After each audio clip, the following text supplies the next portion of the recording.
Globalization is with us already for decades, so to speak, if not even longer. But in recent times, we've had the pandemic. We've seen the supply chain problems caused partly by the pandemic and the war with respect to the Ukraine. And also that is now creating all kinds of political debates and, of course, also debates for the economy itself, whether or not globalization is at its end.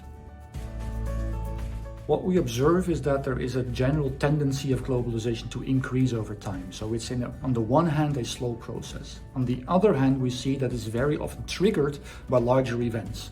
Like for instance, the end of the Cold War, which basically integrated former communist countries into the globalized economy. And we saw that also subsequently with countries like China and India, who basically became important economic powers. What actually disturbed this overall process was the financial crisis. The financial crisis was such a big shock and it created so much new developments inside, in particular, individual economies, that this actually reduced the speed at which the world became more and more globalized. The financial crisis actually triggered more inward-oriented policies in many countries around the world. We've seen that, for instance, in Trump having its America First type of policy and creating basically the trade war with China. This all led to a reduction in the speed in which the world globalizes.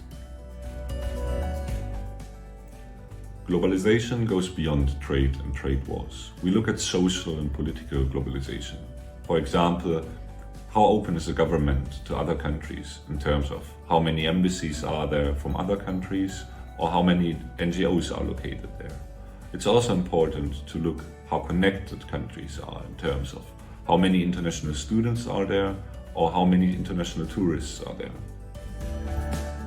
Well, I think there is this danger that we will see geographic regions basically politically confronting each other.